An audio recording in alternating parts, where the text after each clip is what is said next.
സംസ്ഥാനത്തെ പ്രധാനപ്പെട്ട പെൻഷൻ തന്നെയാണ് സാമൂഹ്യ സുരക്ഷാ പെൻഷനും ക്ഷേമനിധി ബോർഡ് മുഖേന ലഭിക്കുന്ന പെൻഷനും. 1600 രൂപ വീതമാണ് പെൻഷനായി ലഭിക്കുന്നത്. സംസ്ഥാനത്തെ 62 ലക്ഷത്തോളം വരുന്ന ഗുണഭോക്താക്കൾക്കാണ് പെൻഷൻ ആനുകൂല്യങ്ങൾ ലഭിക്കുന്നത്. പെൻഷൻ 2500 രൂപ ആക്കണമെന്നുള്ള അറിയിപ്പുകളൊക്കെ നേരത്തെ ഉണ്ടായിരുന്നു. എന്നാൽ ഇപ്പോൾ പെൻഷൻ 1700 മുതൽ 1800 രൂപ വരെ കൂട്ടാനാണ് സാധ്യതകൾ ഉള്ളത്. പെൻഷൻ കൂട്ടി നൽകുന്നത് ഗുണഭോക്താക്കൾക്ക് വളരെ ആശ്വാസമായിട്ടുള്ള ഒന്ന് തന്നെയായിരിക്കും. അടുത്തുതന്നെ പെൻഷൻ കൂട്ടുമെന്നാണ് കരുതുന്നതും. സംസ്ഥാനത്തെ ജൂൺ മാസത്തെ പെൻഷൻ വിതരണം ഇന്നു മുതലാണ് വീണ്ടും ആരംഭിക്കുക. ജൂൺ മാസം 1600 രൂപ വീതമാണ് വിതരണം ചെയ്യുന്നത്. വെള്ളിയാഴ്ച മുതൽ വിതരണം ആരംഭിക്കുമെന്ന് അറിയിപ്പ് ഉണ്ടായിരുന്നെങ്കിലും ശനിയാഴ്ച മുതലാണ് വിതരണം ബാങ്ക് അക്കൗണ്ടുകളിലേക്ക് ലഭിച്ചത്. വീടുകളിൽ പെൻഷൻ തുക എത്തുന്നവർക്ക് ഇന്നു മുതൽ വിതരണം ലഭിക്കുന്നതായിരിക്കും. കൂടാതെ വീടുകളിൽ പെൻഷൻ ലഭിക്കുന്നവർക്ക് നാളെ മുതലായിരിക്കും വിതരണം സജീവമാകുന്നത്. ജൂൺ മാസത്തിലെ പെൻഷൻ ഇതുവരെ ലഭിക്കാത്തവർക്ക്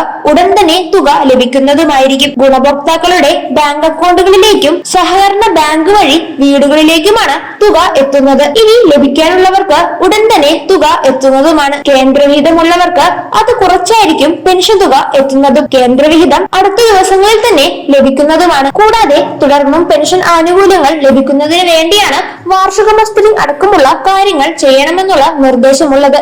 ജൂൺ 25 മുതൽ ആഗസ്റ്റ് 24 തീയതി വരെയാണ് ബയോമെട്രിക്സ് ചെയ്യാൻ സാധിക്കുന്നത്. ഏതെങ്കിലും കാരണവശാൽ ബയോമെട്രിക്സ് പരാജയപ്പെടുകയാണെങ്കിൽ ലൈഫ് സർട്ടിഫിക്കറ്റ് അടക്കമുള്ള കാര്യങ്ങൾ സമർപ്പിക്കുകയാണെങ്കിൽ മസ്റ്ററിംഗ് പൂർത്തീകരിക്കാൻ സാധിക്കുന്നതാണ്. കൂടാതെ കേരള സർക്കാരിന്റെ ഭാരത് റൈസിന്റെ വിതരണം ഉടൻ ആരംഭിക്കുന്നതായിരിക്കും. 5 കിലോയുടെയും 10 കിലോയുടെയും സ്പെഷ്യൽ പാക്കറ്റ് ആയിരിക്കും വിതരണം ചെയ്യുക. റേഷൻ കാർഡ് ഉള്ളവർക്കും ഇല്ലാത്തവർക്കും ഇതിന്റെ ആനുകൂല്യം ലഭിക്കുന്നതുമാണ്. പൊതുവിപണിയിലെ നിലവിലുള്ള അരിവിലയുടെ 10 രൂപ 5 രൂപ എന്ന നിരക്കുകൾ കുറച്ചായിരിക്കും ഭാരത് റൈസ് വിതരണം ചെയ്യുന്നത്. ഇതുമായി ബന്ധപ്പെട്ട തീയതി ഉൾപ്പെടെയുള്ള കാര്യങ്ങൾ ഇനിയും പ്രഖ്യാപിക്കാനുണ്ട്. ഇതുമായൊക്കെ ബന്ധപ്പെട്ട കൂടുതൽ വിശദാംശങ്ങൾ ശരിയായ രീതിയിൽ തന്നെ മനസ്സിലാക്കിയതിനു ശേഷം എല്ലാവരും കൃത്യമായി ചെയ്യുക.